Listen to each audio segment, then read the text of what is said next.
En América Latina nos dijeron que la familia lo es todo, pero nunca nos dijeron que salvarla podía costarte a ti. Hoy vamos a hablar acerca del rol del salvador dentro de la familia y cómo eso nos puede estar afectando.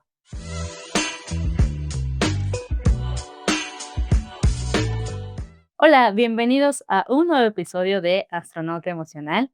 El día de hoy vamos a hablar acerca del rol de salvador dentro de la familia. Si tú has escuchado o incluso dentro de tu misma interacción familiar, pues has visto por ahí a uno que otro familiar o incluso tú mismo, este es un episodio que te va a encantar escuchar. Y para ello está conmigo mi colega Anaid Alonso, quien es terapeuta en terapia sistémica familiar. Y pues bueno, justo este episodio es para eso, Anaid. Me da mucho gusto tenerte aquí. Antes de entrar como a tema, me gustaría mucho que hiciéramos una dinámica rompehielos. Entonces, tengo dos preguntas para ti. La primera es, am, ¿cuál ha sido de las actividades que te ha gustado o que últimamente has estado como mayor, tal vez involucrada, has tenido como mucho más interacción porque te gusta tal vez? Ajá, okey. Esa es la primera y ahorita te paso la segunda. Pues, realmente me gusta hacer cosas simples. Últimamente he ido mucho al cine, me gustan mucho las películas y, pues, trato de encontrar placer en cosas sencillas. Me gusta mucho el café, entonces, para mí tomar una taza de café ya hace totalmente diferente mi día. Oye, ahorita que dices que las películas te gustan, según recuerdo, ¿te gustan las películas de terror? Sí, es uno de mis géneros A favoritos. ver, recomiéndame una, porque últimamente las que he visto han sido como, no tan buenas, o son como muy un terror muy, que es muy predecible, ¿no? Como de, ya sé que va a salir el fantasmita o va a salir lo que sea, ¿no? Entonces, ¿qué película de terror dices? Híjole, esta sí. Pues, no sé si entra en terror, pero hubo todo este boom con la película de La Sustancia, no sé si la viste. Está buenísima. Ese es horror corporal y me parece que está bastante buena y toca otros temas usando de pretexto el terror y el horror corporal. Entonces es una de mis películas favoritas del año pasado. Sí, justo, esa la vi, incluso creo que 2 veces. Se me hizo muy buena, porque, como dices, toca además temas de esta idealización de belleza en los medios, ¿no? Y la Y eterna juventud, ¿no? O sea, como la mejor versión de mí siempre es una versión joven y atractiva para otros. ajá, justo, ¿no? Entonces, está buenísima. ¿Alguna otra que tú digas, este es terror, no sé, que me saque tal vez un susto, que sí diga: "Ay, no manches, esto como que no me gustaría que me pasara"? ¿Tienes alguna otra? No se me viene alguna a la cabeza concretamente, pero si quieres algo que te asuste, pues el cine de terror japonés suele dar ese efecto. Sí es diferente al cine de terror occidental, que el cine de terror occidental es como de muchos jump scares, de sustos rápidos. El cine oriental tiene buenas propuestas. Ahorita no se me ocurre una en específico, pero podrías buscar por ahí. La voy a buscar. Y no sé si has visto, bueno, ya siguiendo un poquito en este de rompehielos, hay una página que yo sigo que se llama Alter, que saca microclips de terror, pero justo es más como un terror psicológico. O sea, puedes encontrar clips de 10 minutos, 5 minutos, 8 minutos. Y, por ejemplo, hay uno que toca el tema de la belleza, ¿no? De que le empieza a salir como un poquito de cositas en la cara a la chica por un tema de una crema que se puso, pero ella ni siquiera logra ver que está en un proceso. Está muy bueno, entonces búscalo. Y aprovechando como la segunda pregunta, sé que tienes 15 tatuajes. Ya son como 18. Ya son 18 tatuajes. A ver, cuéntame, qué tantos tatuajes tienes? Tienes el de la Ajá, sustancia. No sé si sí. se logra ver en cámara, pero justo tienes este de el activador. Qué Sí, genial. Y este es el de los perritos estos, la la isla isla de de perros. perros. No manches, a mí también me gusta mucho la isla de perros. A ver, Entonces sí, sí me gustan las películas. sí, ya lo noté. ¿Qué otros tatuajes tienes por ahí? Este también es de una película de Wes Anderson que se llama Un reino bajo la luna. Em, este es un fantasmita. Este es un tatuaje que me hice inspirado en Midsommar, que también es una película de terror, Esa también está muy buena. de la Reina de Mayo. Ajá. Y esta es mi perrita que falleció apenas en diciembre, se llamaba Eva, entonces me hice un tatuaje cuando murió. Ay, qué padre. No, pues sí, además entonces tenemos varias cosas en común, porque 3, al menos 3 de esas películas las ubico y las he visto. Y está genial, yo nada más ahorita tengo uno, pero me quiero hacer otro. Este es un gatito jugando con el universo. Ajá, según yo, está jugando ahí con el universo. Me recordó a la película de Flow. Ándale, podría ser el gatito a ver, no sé si se ve, pero ahí está mi tatuaje. Y a mí siempre me ha gustado mucho los temas del universo, que hay allá afuera, entonces por eso digo, tal vez en esta idea bien loquilla de tal vez hay un gato jugando con nosotros, ¿no? Que nada de esto, nada de lo que tenemos desde mi punto de vista es certero y puede ser como cualquier cosa, Es ¿no? un gran tatuaje. Ajá, entonces, bueno, pues es ese. Pero bueno, Nate, justo me da mucho gusto tenerte aquí. Uno de los temas que quiero platicar hoy tiene que ver con la familia, ¿no? Y tú, con tu experiencia sistémica, justo nos puedes platicar bastante referente a eso, porque entiendo que en la familia se dan diferentes roles muchas veces, ¿no? Uno puede ser como este rol de, que a veces, que no sé si qué tan bien o mal dicho pero como esta oveja negra, ¿no? De, yo voy en contra de toda la familia, en contra de todo eso, ¿no?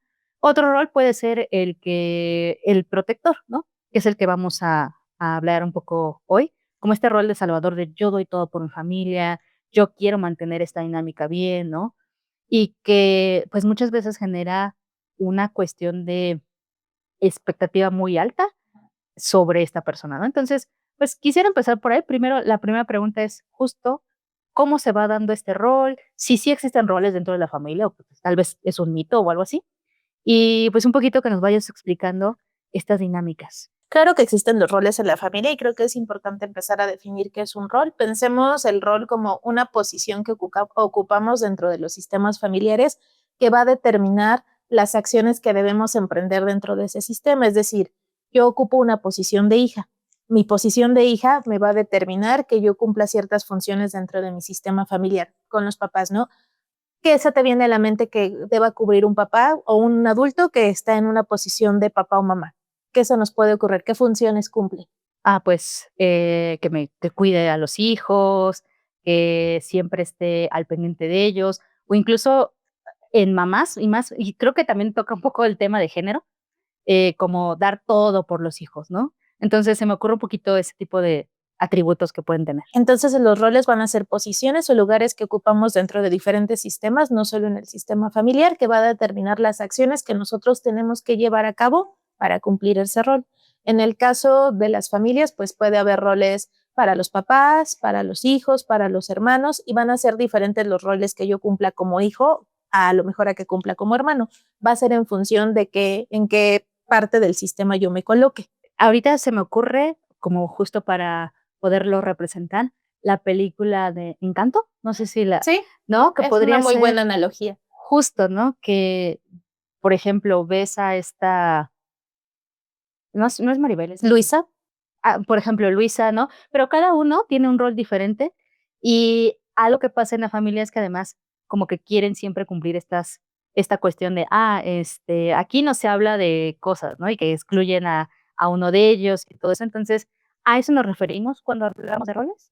De posición Ajá. y... De posición es el lugar que yo ocupo dentro de la familia que determina las acciones que yo debo emprender en función de ese lugar. O sea, por ejemplo, como hijo se esperaría que yo cumpliera con ciertas tareas, ¿no? ¿Qué se nos ocurre? No sé, las tareas de la escuela, ayudar en casa, tener un trato adecuado con mis hermanos en el caso de que los tenga. Como hijo tengo un rol y se espera, generalmente, ¿qué se espera de los hijos hacia los padres? Pues que sean, no sé, y ahorita ya proyectándome, que seamos hijos buenos, que no, Obedientes. ajá, Algo obedientes. importante es los roles no son malos, o sea, no hay que satanizarlos, pero tienen que ser lo suficientemente flexibles para que la familia y las personas que lo integren nos podamos ir adaptando.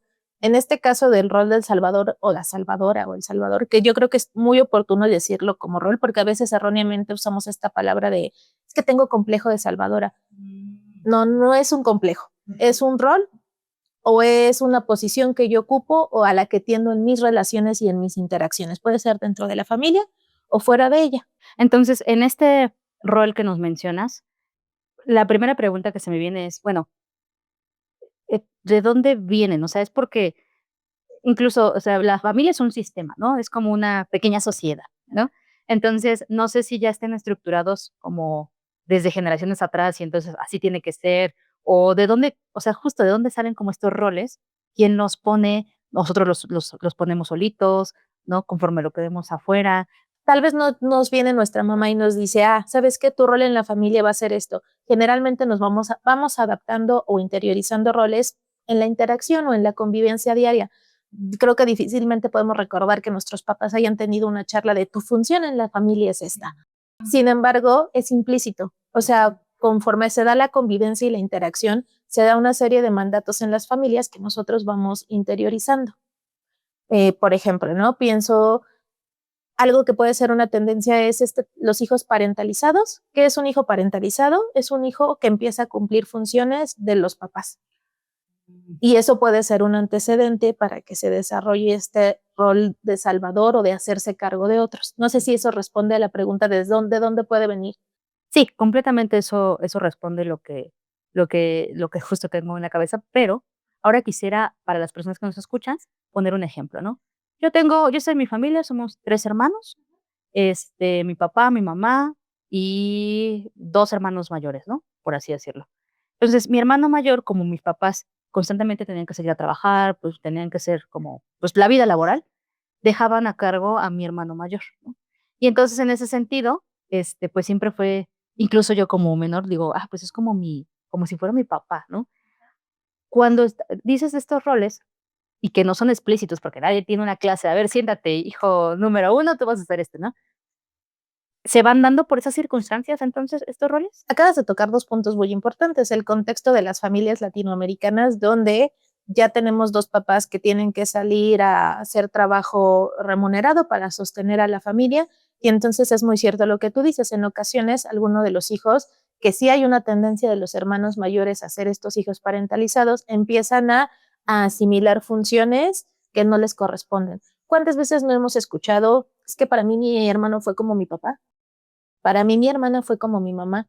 O es que a mí mi hermano me crió, a mí mi hermano me cuidó. De nuevo, hay que matizar esto. No significa que sea algo negativo. Son también formas de los sistemas familiares de adaptarse. Alguien tiene que cubrir esas funciones. Lo que lo vuelve inconveniente es cuando ya consolida un patrón a lo largo del tiempo.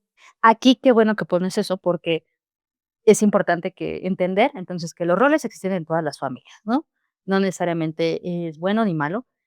Y se me ocurre un ejemplo, no sé si has visto Hill House, bueno, sí, o ¿Cuál Hill House? de Netflix. A ver, ¿no? Dime de qué trata o cuéntame del ejemplo. Yo dije: "No, no, no", es una familia que, de hecho, es de terror, te la deberías echar. Es una familia que, es el papá, la mamá y son como uno, 2, 3, 4 hijos, Ajá. ¿no? 5. Entonces, se supone que es una casa encantada, pero de hecho, estamos hablando más bien de la interacción que ellos tuvieron cuando eran niños y su mamá se suicidó. Entonces, en eso, una de las hijas, que justo ahorita no recuerdo el nombre, pero lo que es, tiene una funeraria y Ah, siempre es la de la maldición de Hill House. así es.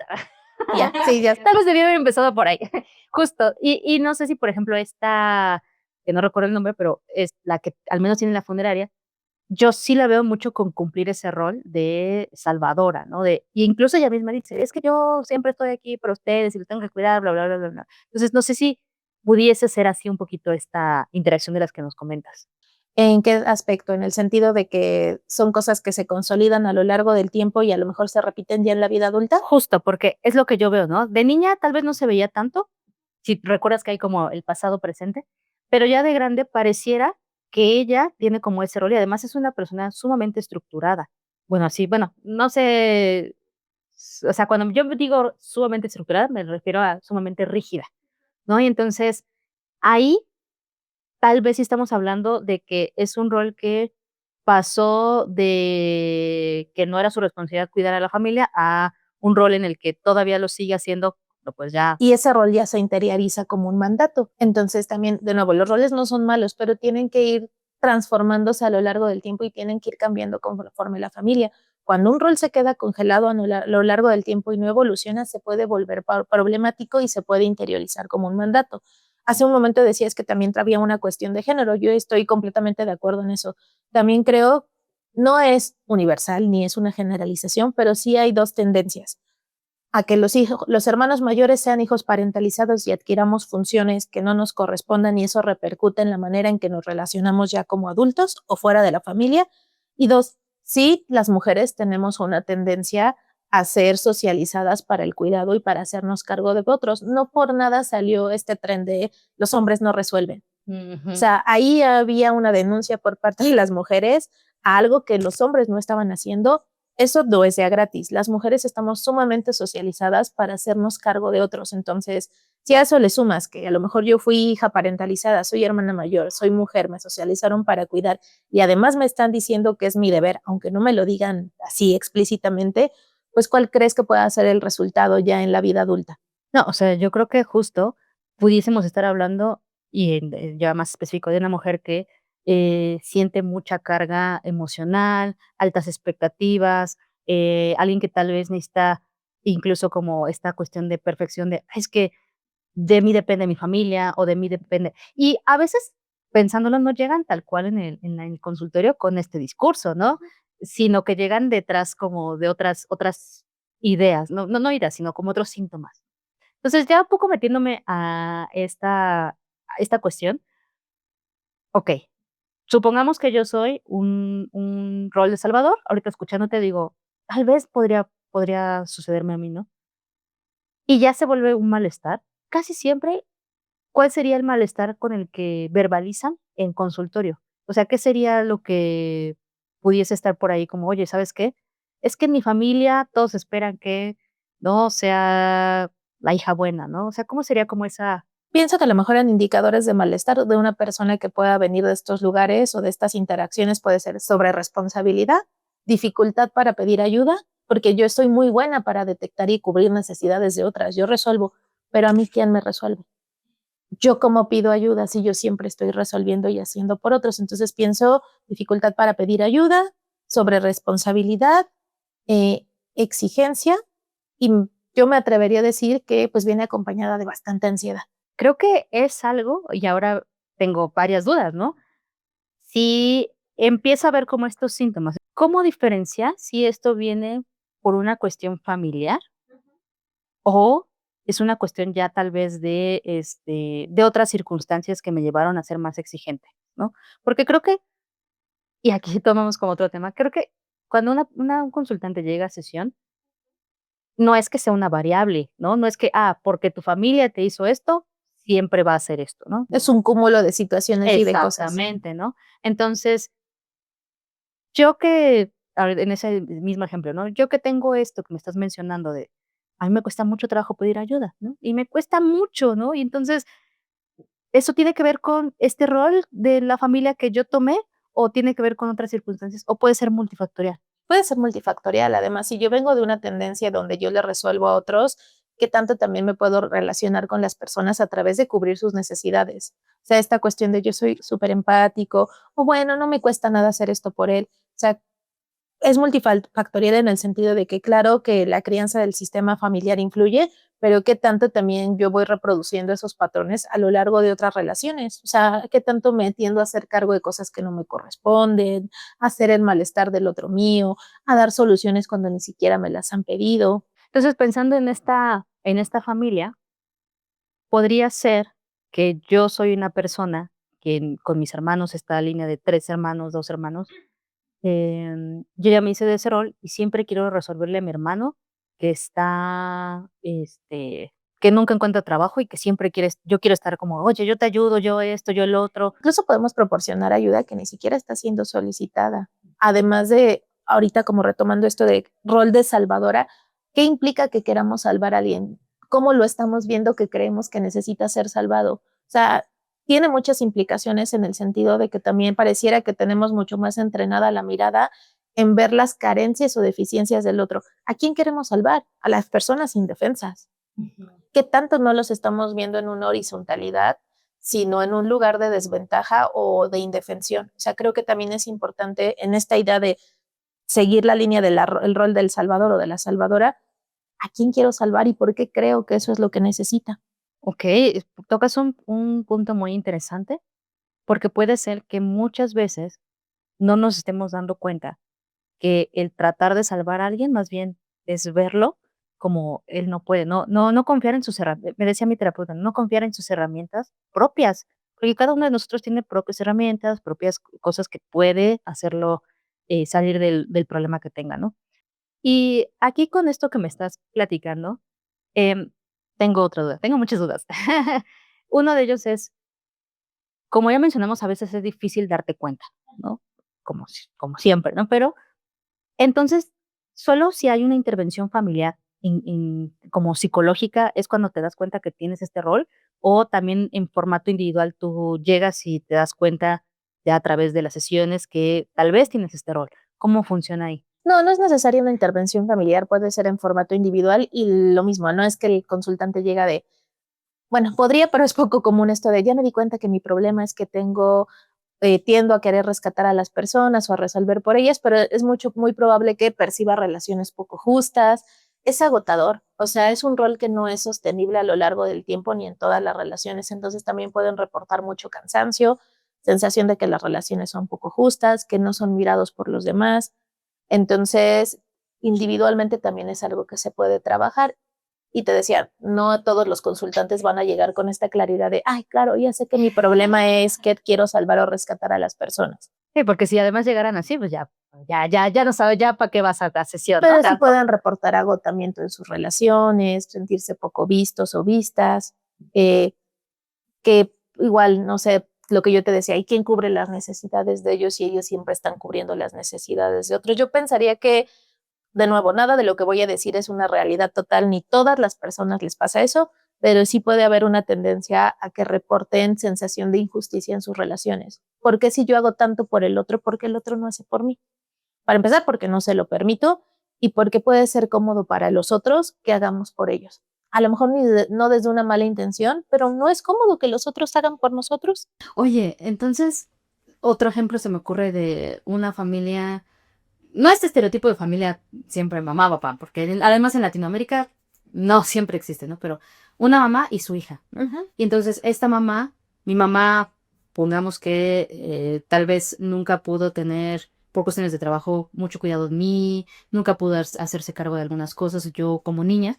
Y entonces yo asumo ese rol pues como ella no me puede cuidar, yo me voy a cuidar y yo voy a cuidarla a ella incluso, ¿no? Porque no sé si te ha tocado ver que incluso hay hijos que parecen más como los papás que los mismos papás, ¿no? Entonces asumo este rol y así es mi dinámica. El problema podría ser que cuando yo salgo y trato de relacionarme con otras personas, y creo que ahí va mucho más enfocado al tema de pareja, busco relaciones en las que, como dices, podría estar repitiendo estos patrones de cuidado de, yo voy a salvar al otro, yo quiero esta exigencia o yo esto y esto. Sí se podría dar, hay un vínculo ahí o nada que ver. Sí puede haber una repetición de pautas en las parejas o en otros sistemas de los que la persona sea parte. Ahorita que tocaste la parte del cuidado, el cuidado es fundamental en todas las relaciones, pero el cuidado tiene que ser mutuo y tiene que ser relacional. Si soy la única que cuida sin permitir que me cuiden, estamos ante una dinámica pues desbalanceada. Entonces, sí es algo que se puede migrar a otras relaciones. Yo te ponía el ejemplo justo de este tren de que los hombres resuelvan. A mí me parece justo que venía de una denuncia de las mujeres a nosotras también necesitamos cosas, nosotras también necesitamos que se ocupen de lo que es su asunto en la relación. En esto de si repetimos patrones fuera de la familia, hay una gran tendencia que tenemos las mujeres a maternar a nuestras parejas, no solo en relaciones heterosexuales, aunque hay una tendencia más fuerte por ese lado, pero tendemos a maternar desde la buena intención del cuidado. Pero si el cuidado no es mutuo, no es relacional y no es recíproco, habría ahí que repensar desde dónde estamos cuidando, porque puede ser una muy buena intención, pero ¿y si son cuidados que ni el otro me solicitó?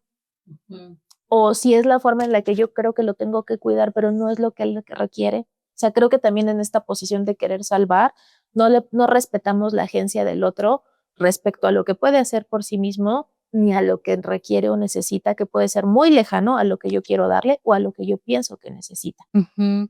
Oye, tocando ese punto, porque creo que hay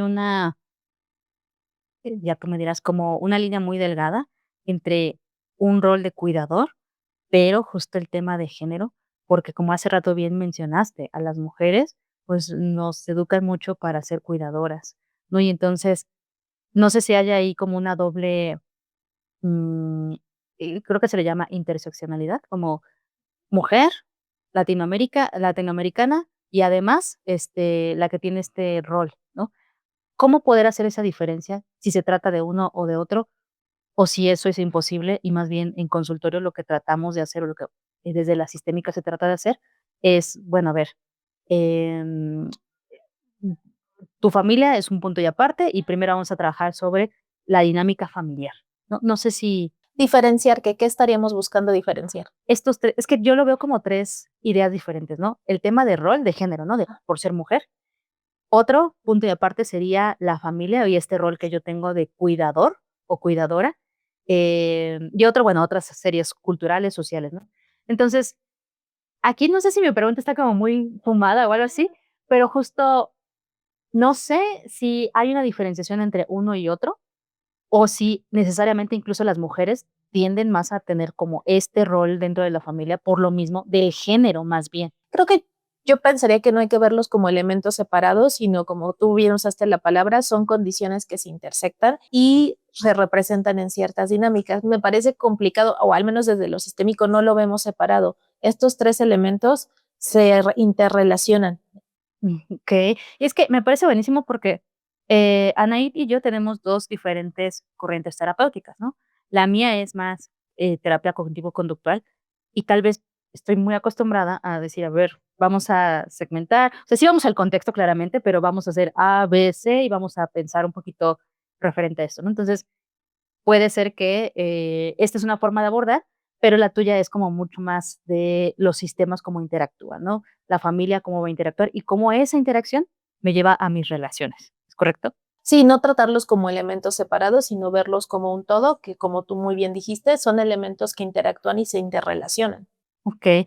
Oye, y otro de los puntos, em, yo ahorita escuchando este podcast, por ejemplo, lo que nos escuchan dicen: "Es que yo suelo ser una persona que, siempre tiene una altas exigencias para sí misma, y siempre tiene esta cuestión de: "Es que si yo no lo hago, nadie en esta familia lo va a hacer". Incluso escucho a mi mamá, ¿no? "Si yo no hago en esta casa, nadie lo va a hacer", ¿no?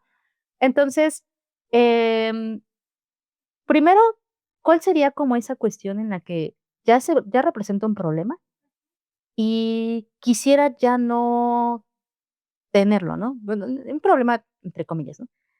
¿Cuál sería como ese primer paso para trabajarlo, no? ¿Qué es cómo se trabajan esos roles? ¿Se pueden cambiar, no se pueden cambiar? ¿Ya es algo de un sistema y que, pues, ya no puedo mover tanto, o lo puedo mover, pero no dentro del mismo sistema? Yo creo que un primer paso para detectarlo como un problema es concientizar los efectos o consecuencias que tiene para mí estar resolviendo, porque parece algo muy positivo, ¿no? O sea, ¿qué tendría de malo que yo esté resolviendo o rescatando o salvando a personas que además me importan? Creo que un primer paso es concientizar las consecuencias de eso, que yo te decía que puede ser agotamiento, sentir relaciones poco justas y además no es sostenible a lo largo del tiempo, porque eso también implica un descuido de mis propias necesidades. Eso por una parte.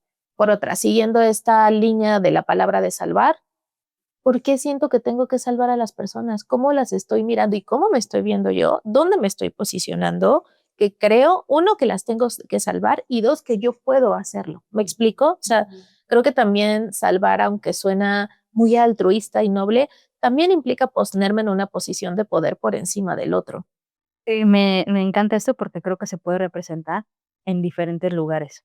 Pienso, por ejemplo, si yo ya tengo muy introyectado este rol en un trabajo, ¿no? Por ejemplo, es que fulanita no sabe hacer esto, pues yo le voy a ayudar, ¿no? Y a veces llegas a sesión diciendo: "Es que yo ayudo a todo mundo". Y nadie hace algo por mí y nadie me lo reconoce. Exacto, ¿no? Y entonces hay un doble filo ahí, porque claramente, pues yo soy la que siempre, y incluso podría, y no sé, ya metiéndome, podría ser como que me esté viendo con una posición muy buena, como de soy una buena persona y por tanto hago esto, y por tanto yo soy la buena y todos los demás son malos. O sea, creo que se relaciona un poco con esto que dices de justo y no justo. O sea, creo que puede ser muy bien intencionado querer ayudar, cuidar o salvar a otros, pero de nuevo, o sea, esta parte de si necesitas salvar es que lo estamos mirando desde la indefensión. O sea, el pensar que yo lo tengo que rescatar de ciertas condiciones,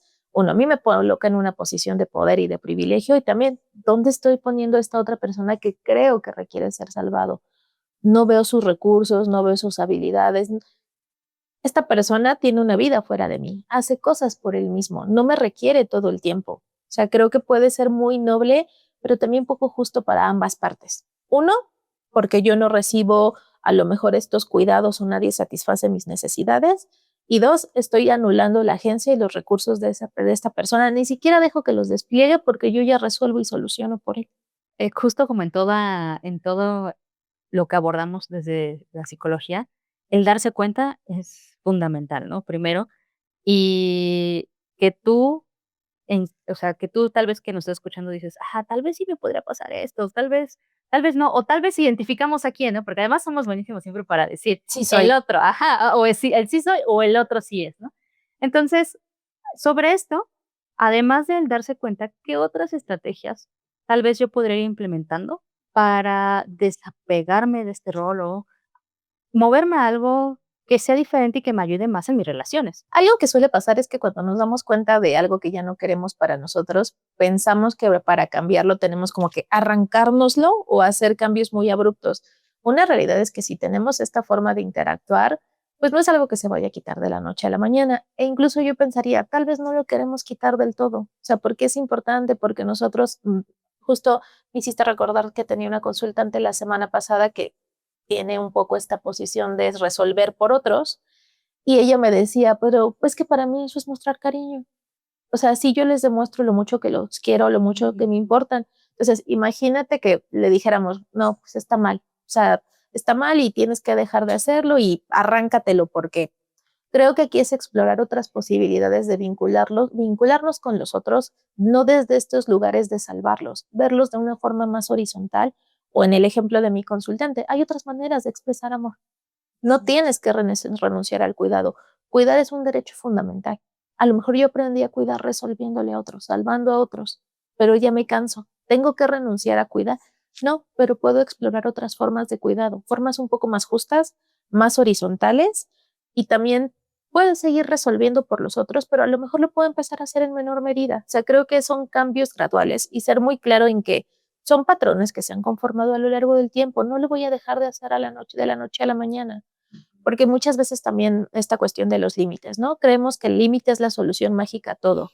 Sí. No, una realidad es que son importantes, pero no resuelven todo. Entonces yo también puedo ponerle límites a mi familia y decirle a mi mamá, ahora sí no te voy a resolver o no voy a ir a cuidar a mi sobrina o hazle como tú puedas. Mi familia puede responder mal y eso a mí me va a generar malestar y a lo mejor termino cediendo, pero al menos ya intenté poner ese límite. Es de practicar. Y también a veces pensamos que para que un límite sea efectivo, el otro tiene que entenderlo. No es cierto. O sea, yo puedo poner un límite y al otro le puede valer. Sí. ¿Significa que yo lo hice mal? No. Ujú. Yo debo seguir practicando poner estos límites en espera también de ir desarrollando estas nuevas dinámicas. No, yo ahí creo que la recomendación sería no sean exigentes con ustedes. O sea, y es cambiar de menos a más. Cambios chiquitos que contribuyan a un cambio grande. Tocas 2 temas interesantes. Uno, el que los cambios no son de la noche a la mañana y que desafortunadamente mucho tiene que ver, la cultura de la inmediatez y de las redes sociales, todo eso de querer quitarnos ese malestar al otro día, ¿no? Así de, pum, ya soy una persona. Además, si lo pensamos como en cuestión de lealtades familiares, a lo mejor esta familia condiciona mi pertenencia a que yo siempre resuelva. Y justo ahí iba a tocar otro tema. ¿Cómo se relaciona mucho esto también con la identidad? Porque mi identidad claramente, pues, también fue influenciada por mi familia, o sea, no es lo mismo la familia de fulanito que la mía, que le encantan las fiestas y entonces socializamos a través de esto, o interactuamos a través del cuidado excesivo, ¿no? Entonces, creo que es, como que a veces tener como esa línea de saber que no va a ser fácil, nos cuesta un poco de trabajo entenderlo, y a veces le tenemos mucho miedo justo a ese cambio, por lo mismo de que, y entonces mi familia ya no me va a querer.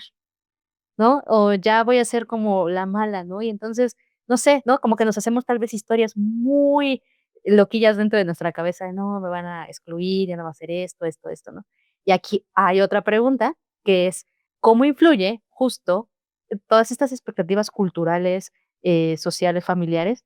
Porque hace rato, fuera de cámara, hablábamos de que incluso México, Latinoamérica, está muy arraigado a la familia, ¿no? Incluso es como, ay, no, la familia lo es todo, ¿no? Y la cultura en la que crecimos, o al menos yo, ¿no? Que la cultura de la televisión, ¿no? De, ay, las telenovelas, y entonces, mi mamá, ¿no? Entonces, ¿Cómo está esto tan arraigado? Esa es la primera pregunta. ¿Y qué expectativas a veces se tienen? Porque creo que puede generar mucho miedo cambiar ese rol, ¿no? Sí, en esta cuestión de las lealtades, y yo vengo de una familia donde yo ya adquirí este rol de resolver, de proteger o de salvar a los otros y de repente ya no lo quiero cumplir, obviamente va a haber una respuesta familiar, muchas veces es poco positiva.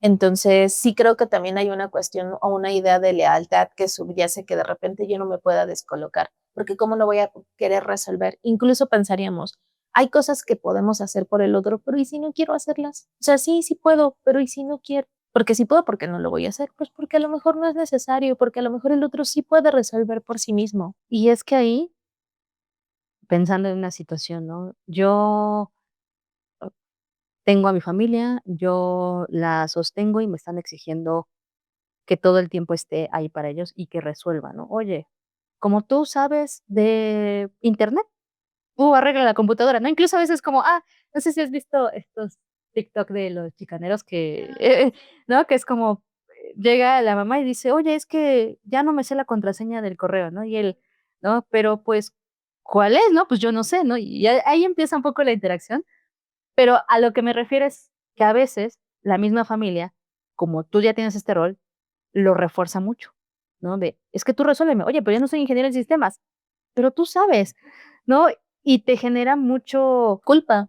exacto, mucha culpa, porque además, si te enseñaron a que eso es amor, hoy tu concepto de relacionarte es eso, ¿no? No piensas así como de, pues, es que si yo no hago por los otros, entonces tal vez no les estoy dando amor, y entonces, ¿no? ¿Cómo salir de ese loop que me enseñaron en la familia?, ¿no? Creo que es algo que que pesa mucho, y que los mismos consultantes que pudieran llegar a sesión les cuesta, ¿no? Por eso te decía que hay que ser bien cuidadoso con este boom de pon límites. O sea, imaginemos si yo le digo a un consultante, pues ponle un límite a tu mamá, dile que no. O sea, creo que eso es ponerlo en un lugar complicado de angustia.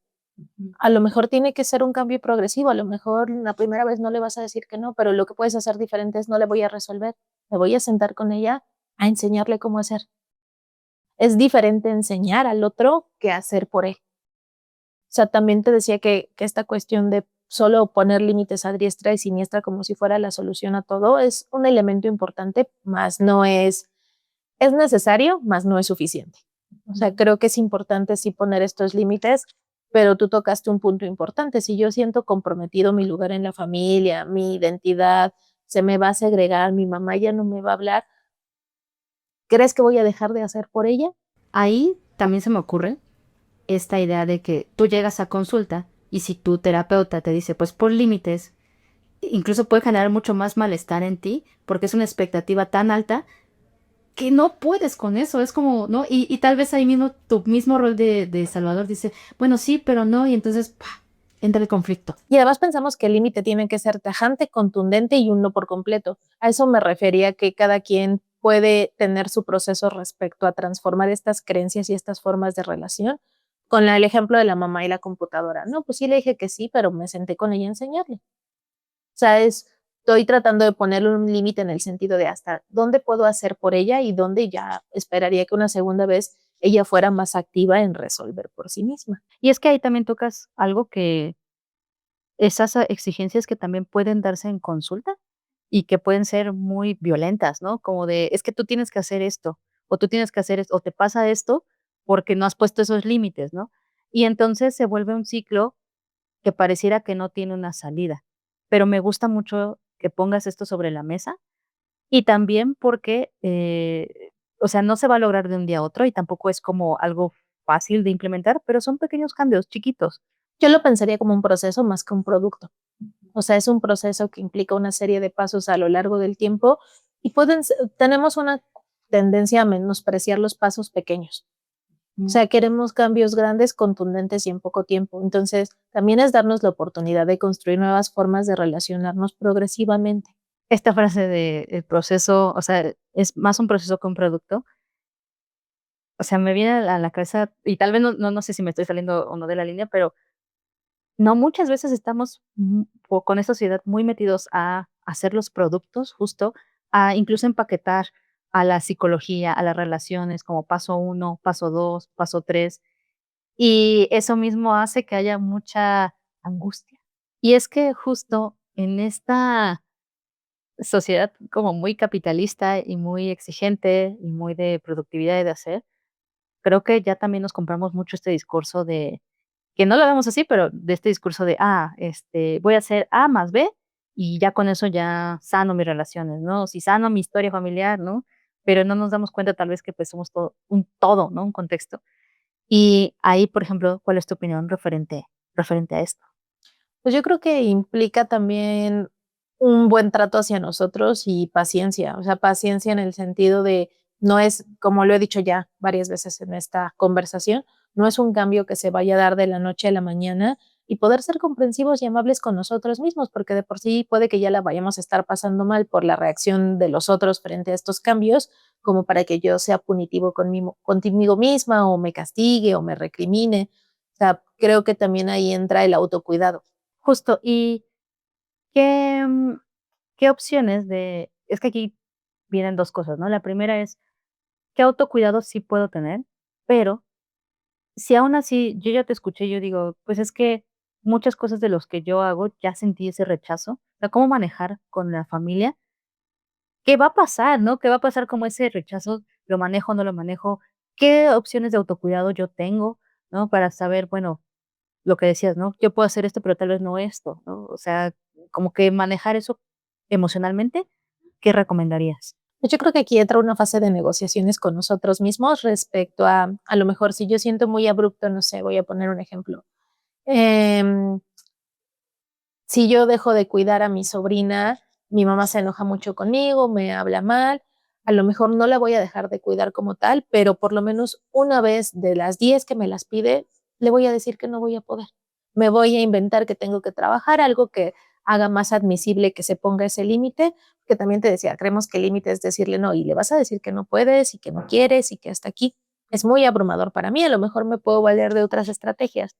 Voy a decirle a partir de este momento todo el tiempo no a mi mamá cada vez que me pida hacerme cargo de mi sobrina, que es algo que no me toca. No, pero puedo empezar a hacerlo en menor medida. Incluso podría ser, tal vez no con ella, pero sí en otros rubros. O empezar a practicarlo en contextos que me resulten menos amenazantes. A lo mejor, Uta, decirle que no a mi familia es algo que me cuesta un montón, pero a mi novio no tanto. Ujú. O sea, a mi novio no tanto y lo que decía, podría hacer esto por él, no me cuesta nada, pero la verdad es que no quiero hacerlo. Y darnos el derecho a no querer hacer las cosas. O sea, porque no es algo que nos permitamos, porque pues si puedo, ¿por qué no voy a querer hacerlo? ¿Por qué no? O sea, a veces simplemente es no, no quieres. No tienes que hacer todo lo que puedes. Eso ya es empezar también con, autocuidado, ¿no? Eso ya son pequeñas acciones de autocuidado. Y otra cosa que quiero hacer énfasis es en que no tienes que justificar siempre tu no.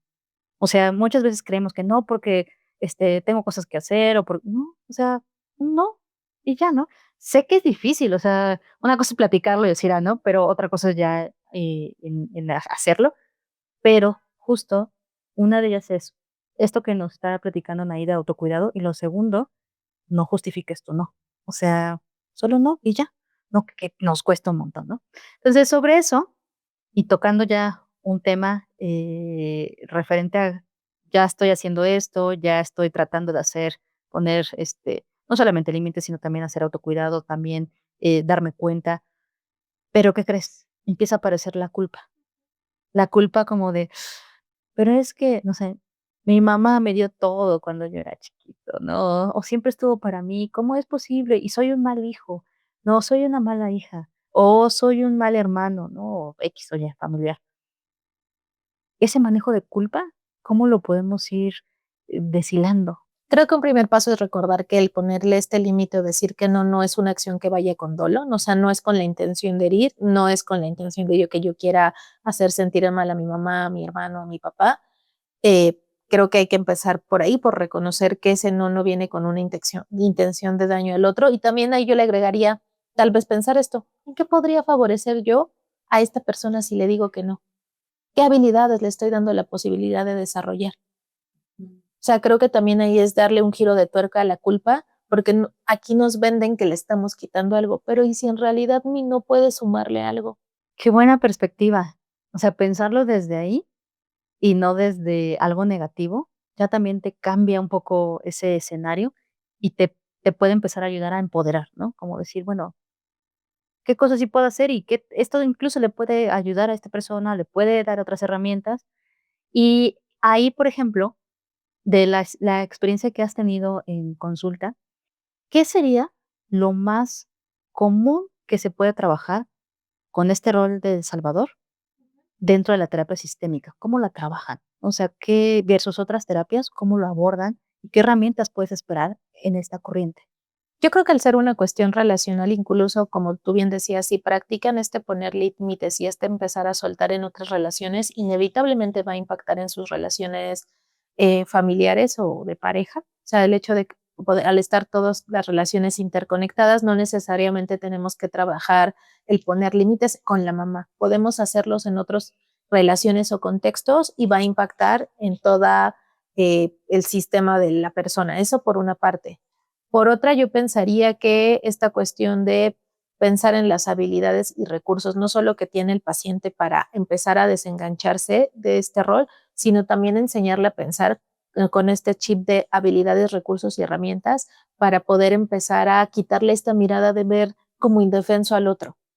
Porque en el momento en que le ve indefenso está anulando los recursos. Entonces creo que también una bondad de la terapia sistémica, sobre todo de estos modelos basados en soluciones, es apostar por los recursos y habilidades, tener una perspectiva mucho más integral de la persona, tanto del paciente como de las personas de su contexto, que nos permitan no mirarlo a través de la deficiencia, la falta, la incapacidad. Ujú. Oye, pusiste algo que tengo duda, referencia a habilidades, recursos y herramientas. O sea, ¿cuál sería como esa diferenciación que tal vez yo voy a aprender, en sistema, con una terapeuta sistémica? Creo que si yo lo pensaría, la habilidad tiene que ver más con algo intrínseco a mí. Recursos lo pensaría como una cuestión de qué cosas del contexto me pueden favorecer, o sea, los recursos de los que puedo disponer que tal vez no son inherentes a mí, sino a estos contextos o espacios donde me desenvuelvo. Y una herramienta tal vez yo lo pensaría como algo mucho más práctico y tangible, como una estrategia muy concreta que se adecue al contexto y a la historia de vida de la persona que la pueda usar. Yo así diferenciaría recurso, habilidad y herramienta. Okey. Entonces, eso es algo que yo desde la terapia sistémica pudiese, aprender, desarrollar, que me puedan ayudar un poco a separarme de este error de rol de salvador. Respetando y tratando de recuperar esta cuestión del cuidado, pero desde nuevas formas de interactuar. O sea, poder apostarle a formas de cuidado mucho más justas para el paciente, pero también formas donde no nos lleve a conceptualizar a la persona como este ente que necesita ser salvado y que no puede hacer nada por sí mismo y que si yo no lo salvo, la vida se le va a venir encima. O sea, en sintonía a la pregunta que hacías de qué es lo más común o hacia dónde vamos, yo creo que también es ayudarle al paciente a reconocer que todo lo que se imagina en su cabeza que va a pasar si no salva, no pasa. Eso. Las familias tienen formas de reestructurarse cuando este rol se deja de cubrir, sobreviven. No, ni se extinguen, ni las personas mueren, ni desaparecen. Sí implica un cambio en los vínculos, pero yo creo que también ese es un objetivo a seguir, ¿no? Poder ayudarle al consultante o al paciente a esto que tú te estás imaginando, que te llena de ansiedad y que crees que va a pasar, puede que pase, pero no va más allá, o sea, no tiene una consecuencia de que el vínculo se disuelva completamente o que la persona quede en una indefensión completa. Ahí yo pensaría que también es algo que nos interesa trabajar, poder reconocer como los alcances reales que va a tener que yo no me involucre ya desde esta posición de salvar. Que sería como un poco no cercenar como este rol y desaparecerlo, sino más bien flexibilizarlo, ¿no? Puedo hacer esto, pero también podría ser no esto, o también podría ser aquello dentro de mi propia familia, dentro de mi propia relaciones, y se me hace algo fundamental porque tenemos la capacidad justo de poder movernos en diferentes roles. Yo pensaría en relación a lo que comentas, y esto sí creo que es independientemente de la corriente que practicamos, la psicoterapia tendría que ser desde cualquier enfoque un medio para construir posibilidades. Que yo me vaya con más opciones que con las que llegué y que esas opciones estén adecuadas a mí y que sean afines a mi contexto y a quién soy yo. Esto que me platicas, y amé el tema de las posibilidades, ¿no? No es lo mismo solo poder elegir entre A y B porque es lo que toca, a decir, bueno, hay un rango totalmente diferente de colores que yo puedo elegir este, puedo probar este, puedo regresar, puedo ir. Y creo que eso es mucho la cuestión de la terapia, la psicoterapia también, de esa flexibilidad de poder moverte en diferentes rangos, ¿no? Y sobre eso, Anaí, justo para ir cerrando, me gustaría que los que nos están escuchando, nos están viendo, eh, ¿cuáles serían como esas tres conclusiones que tú nos dejarías, que son como los puntos más importantes? Si una persona que ya nos escuchó dijo, uy, a mí me pasa tal vez, ¿no? Y ¿qué dejarías como de conclusión? Yo pensaría primero a lo mejor que todo cambio suma, o sea que no hay cambio insignificante, que incluso los cambios pequeños son el camino a un cambio mucho más grande o significativo, que el cuidado es un derecho y no es una obligación y que hay muchas formas de cuidar, no solamente salvando a las personas, y que esto es un proceso más que un producto y entonces hay que preguntarnos dentro de este proceso qué necesito yo, porque mi proceso nunca va a ser igual al de Liz o igual al de otra persona. Tratar de pensar de acuerdo a mi contexto, a mis necesidades y a partir de eso ir a implementar acciones que a mí me hagan sentido, pero que a la vez no me hagan sentir amenazado o amenazada. Y resalto mucho esto que platicas, que ninguna herramienta, formato de terapia va a ser igual y que se debe de ser muy personalizado, muy al tema del contexto, porque si no, se vuelve una exigencia, ¿no? Lo que hemos visto en redes sociales de, los 5 pasos para implementar y mejorar tus relaciones. Entonces, no es así, es como en algún otro capítulo, otra colega mencionaba, es como un traje a la medida, ¿no? Y que hay que tomar en cuenta muchas variables. Y justo, si tú nos estás escuchando y si tú consideras, que quieres tener más posibilidades, pues, este podría ser un camino, ¿no? Así como otros caminos que existen. Y, pues, bueno, Nair, te quiero agradecer muchísimo por este episodio. No, gracias a ti. La verdad es que ha sido una charla muy amena y ojalá también lo hayas disfrutado tanto Lo como yo. disfruté mucho. Y ojalá en algún otro capítulo puedas venir, porque creo que es un tema que a muchos nos genera dudas y que todos vivimos en la familia, ¿no? Todos estamos como en esa interacción y que a veces hay incluso muchos, ideas de una familia feliz idealista, ¿no? Pero, pues, realmente tal vez no es así. Entonces, me encantaría, ojalá que pudieras venir. Y para las personas que nos escuchan, platícanos un poco de esa experiencia, dónde te pueden encontrar, qué es lo que dónde Pues estás. soy terapeuta de astronauta emocional y pueden encontrar mi información en la página de astronauta, en la parte sobre nosotros. Sí, justo. Entonces, Anaíd es parte del equipo de Astronauta. Ella es terapeuta sistémica y tienes una especialidad en género, ¿verdad? Ajá, soy terapeuta sistémica narrativa y tengo una especialidad en estudios de género. Okey, entonces, sabe mucho justo de estos temas. Además de eso, ¿qué de la familia, qué otros temas puedes trabajar muy bien para las personas que nos están escuchando? Trabajo temas que tengan que ver con violencia, abuso, salud mental en mujeres y problemas relacionados con depresión y ansiedad. Genial. Creo que trabajas temas muy complejos y creo que quién mejor que tú que tienes como esa experiencia. Entonces, para los que nos están escuchando, justo Anaí la pueden encontrar en el perfil dentro de Astronauta. Y pues les agradecemos muchísimo el que nos hayan escuchado, que hayan llegado hasta acá. Yo sé que a veces es complejo darnos un tiempo, pero justo escuchar y decir, bueno, tal vez me pasa, tal vez no, pues también te puede ir abriendo camino para otras posibilidades. Y pues acuérdate que nos puedes seguir en redes sociales, estamos en TikTok, en YouTube, en Instagram o Facebook. También puedes encontrar recursos gratuitos dentro de nuestra página. Ahí hay diferentes recursos que puedes hacer uso de ellos. Y hago mucho énfasis en que si tú tienes alguna duda, alguna pregunta, nos los puedes dejar en comentarios aquí en YouTube o en donde nos estés escuchando. O si quieres que platiquemos algún tipo de tema, como, oye, yo tengo duda de cómo hacer o no sé, cómo manejar mejor la ansiedad, cómo hacer esto o aquello, pues escríbenos. Queremos dar visibilidad muchísimo a estos temas de salud mental, salud emocional, de género, siempre desde una perspectiva que tenga fundamento. Entonces, cada uno de los invitados que vas a escuchar aquí lo van a tener. Y pues nada, te agradezco muchísimo que estés con nosotros. cambio fuera.